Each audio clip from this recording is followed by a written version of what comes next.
news. And we'll update you on those talks to see if the strikes can be averted as they come up later in the day. But right now, rest of the news with Charlotte. Thank you, Mark. Good morning. It's reported mixed-sex wards in NHS hospitals will be abolished. The Daily Telegraph says that the Prince of Wales is going to tour the UK next month to champion examples of sustainable living. The 5-day tour will visit projects such as a community-run city farm in Newcastle and a grow-your-own scheme in Yorkshire. Prince Charles will travel on the Royal Train, which runs on biofuel, and will be joined by the Duchess of Cornwall on part of the tour. Charlotte, thank you very much indeed. Let's take a look at the papers. Very good morning. You're watching Sunrise this Monday morning with you, Mark Longhurst. That's my name. We're through till 9 o'clock. It's still very early, isn't it? And still to cover a review of the papers with Liz, who knows who she is and who her name is. Good morning. First, Britain...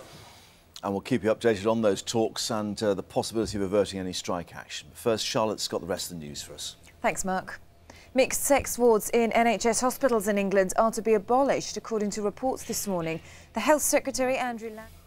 Charlotte, thank you very much indeed for all that. Time for those papers now, and Liz joins us. Good morning to you. Morning.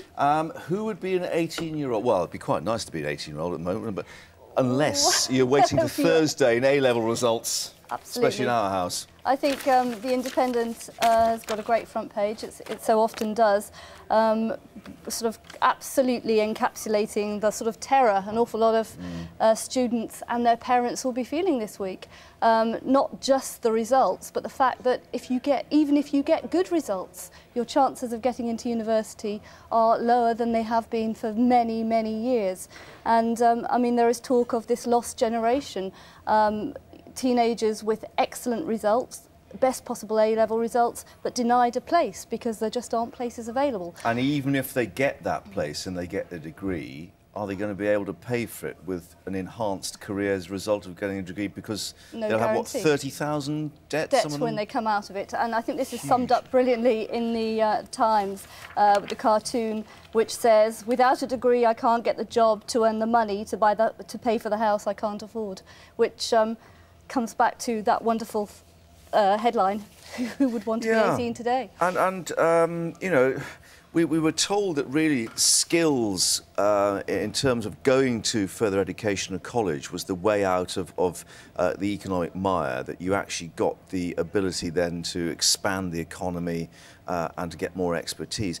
That seems to have sort of been forgotten now. It's you know, cut back, cut back, cut back. I think that this year is the crunch year for and we're paying the price for that haphazard expansion of universities. Well, it's gone too far, you think? Completely. We've got universities which aren't worth the name of the university and degrees that are worthless. You can't find a polytechnic anymore, can you? They're all universities now. All universities, and you know what polytechnics did give people was the practical experience as well, and that seems to have gone out the window at a time when absolutely it's what students need. Yeah. Meanwhile, who will be a midwife? 18 or older. Midwives are, it's Cathy Warwick who heads up the Royal College of Midwives. Oh, right, yes. Hitting back at what she says is a concerted and calculated campaign by the medical establishment against home births and a woman's right to choose a home birth. And this follows an American study last month which said that babies born in a home birth were 3 times more likely to die than babies born in hospital, and that prompted quite a sort of an onslaught of support for the view from medics here, not least the Lancet, and she's taking issue with that.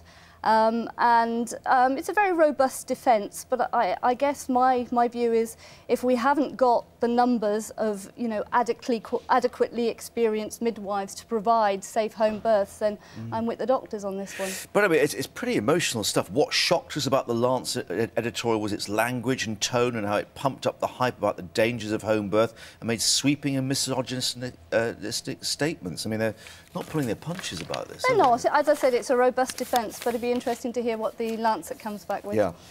The mystery of the first Everest expedition, Mallory and his tweeds and his brogues, did they make it? Well, apparently not, according... Oh. I know, sorry. So I was trying to build it up a bit. Oh, just slap it down, even though it's page 3 of the Telegraph. Yeah, quite. It's a journal called Weather, which is a journal of the Royal Meteorological Society, and they've looked at the data, weather data from that period, and they've decided that a perfect storm prevented Mallory and Irving making that summit, prevented them getting to the summit, and there was a catastrophic drop in atmospheric pressure which led to sort of minimal levels of oxygen at altitude. So and it wasn't just the bad weather, it affected the breathing? Everything, yes. Yeah. And, you know, given, I guess, as you say, their brogues and tweeds and... Well, they had no oxygen equipment at all. No oxygen, you know, a sweater that probably, you know, grandmother made. What chance did they have? But it is a very, I think it's a very interesting story and brings new evidence about that famous ascent or attempt at ascent. Yeah. Happy holidays or just a PR stunt? Well, I mean, they are the most hideous posed-for pictures I think we've ever seen of a world leader on holiday. And for Britons, I think it's particularly nauseating because there we are, we've got Obama and his daughter splashing around in the oil-free waters of the Gulf, saying, come on down, it's wonderful, it's oil-free. You know, roll back a few weeks and could Obama have been any more condemnatory in what he was saying about But it's not even BP? their proper holiday, they're going up to Martha's Vineyard, apparently. Just there for 27 hours, an absolute PR stunt, and then they're off for the proper holiday in sort of upmarket Martha's Vineyard. Yes. But I find it quite offensive, actually. Yeah, well, you can make your own mind up as to whether that was a staged event or not. Do you think we'll see 27 hours. Similar photos coming out of David Cameron splashing around in the waters off Cornwall then? Maybe not. Well, we not unless you've got a wetsuit on, I think. Actually, have you ever tried splashing in the waters of Cornwall at this time of year? Does Bowden do wetsuits? Yeah, oh, ouch. Yes, thank you very much, Liz. We'll see you a bit later. If you're lamenting their behaviour and... Absolutely. I mean, our reason for releasing the facts today are kind of lots of things that we want to get from it. So first of all, it is to raise awareness within society about the impact that these kind of things do have on young people. The physical abuse connection, the sexual abuse connection, the need for training for professionals, lots of issues connected to it. And what's it say about modern Britain? I mean, you know, is this individual behaviour or is this something, you know, broken Britons, that phrase we use or overuse, is it actually symptomatic of a bigger social problem? I think we're all quite aware of the real social challenges that we are facing today, and I think the one thing about Childline being there is that, you know, all problems are increasing. So we have an increase in physical abuse, of sexual abuse, of drug misuse, and it's something that we really need to think about how we tackle and how we tackle that as a society as a whole. And of course the children can just pick up the phone and contact you wherever, whenever. Yep, absolutely. We're a free, confidential, 24-hour helpline. Which, you know, is really accessible to young people. And they get people like you at the end of the line. Absolutely. Great. Alex, thanks very much indeed for that. Thanks for coming in. Let's take a look at the sport because, well, we've got a bit of tennis, good news, bit of golf, bit of football. Yeah, and some swimming as well. And swimming as well. Oh, right, OK. I do apologise to the swimmers out there. Nick, great. Thank you very much indeed for that. Mixed-sex wards. Didn't we get promised this in 1996 by a certain Tony Blair? Yeah, it's been a long time coming, and I thought everyone this morning would be saying, you know, about time too, but not everyone is. Ian Hallam says if you're sick and need urgent medical attention, does the fact you're in a mixed ward rank high on your list? But Lorika Brown says at last this is happening. She's pleased to see it.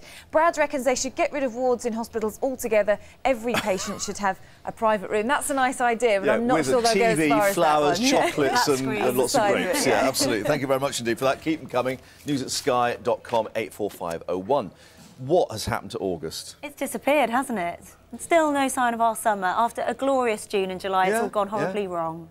I don't know what else to say, other than there will be some sunshine today, so make the most of it. Somewhere, sometime, yeah, OK. Thank you very much. Yeah, some lovely sunshine for us today. Make the most of it, because tomorrow turning increasingly cloudy and wet. Of course, we get more, and at 10 past speaking to Phil Cameron from a travel company about the difficulties so far this year that they've had in getting where they want to go. Charlotte first with the rest of the day's news. Thank you, Mark. Mixed-sex wards in NHS hospitals in England are to be abolished, according to reports this morning. The Health Secretary, Andrew Lansley, has confirmed he'd be making a step. And the Prince of Wales is going to tour the UK next month to champion examples of sustainable living. The 5-day tour will visit projects such as a community-run city farm in Newcastle and also a Grow Your Own scheme in Yorkshire. Prince Charles will travel on the Royal Train, which runs on biofuel, and he'll be joined by the Duchess of Cornwall on part of the tour. Charlotte, thanks very much indeed. Time for the front pages. Good morning. You're watching Sunrise this Monday morning with me, Mark Longhurst, live through until 9 o'clock. Still to come, a review of the morning papers with Liz. Good morning to you once more. Morning, Mark. Also, we've got the rest of the news coming up with Charlotte and the International Development Secretary talking to us about those floods in Pakistan, visiting the region again this week. But first, as we said, those talks due to begin at ACAS later this morning. We'll be monitoring it to see how they develop throughout the day. Let's get an update first for the rest of the day's news with Charlotte. Mark, thank you. Mixed-sex wards in NHS hospitals in England are to be abolished, according to reports this morning. The Health Secretary...